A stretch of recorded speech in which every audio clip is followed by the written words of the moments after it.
मैं डॉक्टर रेणुका द्विवेदी वैदिकी सुभाषित साहित्यम नामक ग्रंथ के तृतीय अध्याय को बताने जा रही हूँ। यह तृतीय अध्याय का चतुर्थ श्लोक है। देखेंगे। ततो धन्वंतरिर् विष्णुर आयुर्वेद पथ प्रदर्शक बिभ्रत कमंडलम पूर्णम अमृतेन समुपस्थितः।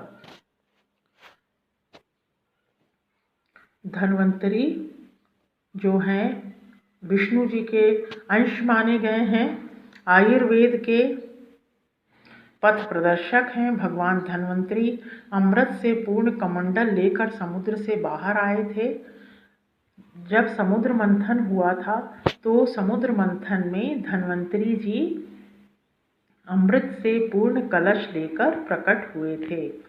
तो इसमें ये बताया गया है कि धन्वंतरी विष्णु के अंश, आयुर्वेद के प्रदर्शक, कमंडल, अमृतपूर्ण कमंडल लेकर उपस्थित हुए, समुद्र से बाहर आए। यही इसमें है। और इसके बाद अगर ये श्लोक आता है तो आप लिखेंगे ततो विराट में समुत्थितः। सम उत्थित, उत्थित मतलब उत्पन्न होना।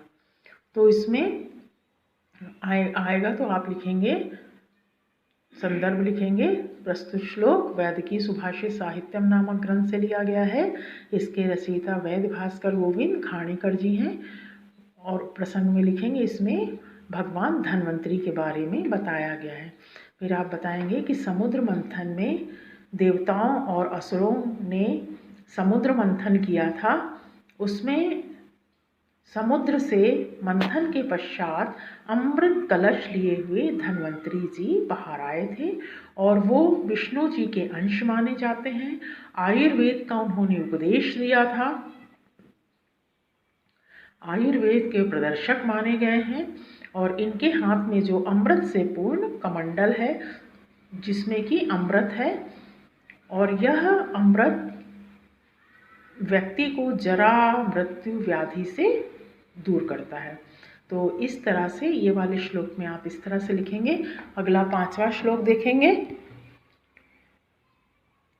अहं हि धन्वंतरादि देवो जरा रुजा मृत्यु हरो अमरणानां शल्यमंगे मंगे रपरे रूपे तम प्राप्तोस्मिन् गा भूयम इहोपदेष्टुम।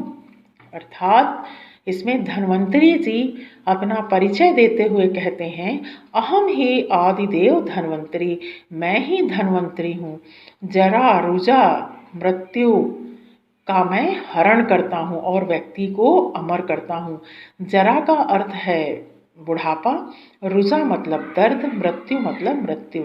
मैं बुढ़ापा, दर्द, मृत्यु सबको का मैं हरण करके व्यक्ति को अमर बनाता हूँ। इसमें देवताओं की जरा व्याधियां, मृत्यु का नाश करने वाला मैं आदिदेव धन्वंतरी काय चिकित्सादि अन्य अंगों के साथ शल्यांग का मुख्यतया उपदेश करने के लिए स्वर्ग से इस भूमंडल पर अवतीर्ण हुआ हूँ। ऐसा कहा जाता है कि विष्णु के अंश हैं धन्वंतरी जी। इन्होंने देवताओं की व्याधि, वेदना, मृत्यु सबका हरण किया है।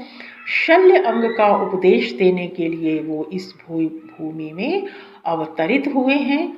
भूमि में अवतरित होकर वह इसका उपदेश करेंगे ताकि जो भूमंडल के लोग हैं वो भी व्याधियों से मुक्त हो तथा अन्य जो भी उनमें कष्ट हैं, व्याधियां हैं, रोग हैं आदि सबकी चिकित्सा हो सके।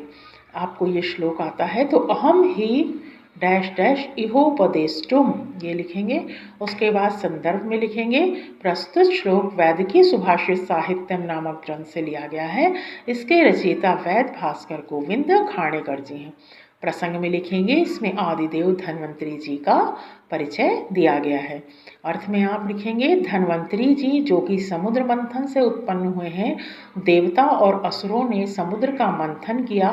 मंथन के पश्चात हाथ में अमृत कलश लिए हुए धन्वंतरी जी प्रकट हुए वो अपना परिचय देते हुए कहते हैं कि मैं ही आदिदेव धन्वंतरी हूँ, अर्थात मैं धन्वंतरी हूँ। मैं देवताओं की जरा रुजा मृत्यु का हरण करके उन्हें अमर बनाता हूँ। शल्य अंग का उपदेश देने के लिए मैं इस भूमि पर अवतीर्ण हुआ हूँ, अर्थात इस भूमि पर मैं इस भूमि के लोगों की, मानवों की सेवा और उनकी चिकित्सा के लिए भूमंडल पर अवतीर्ण हुआ हूँ।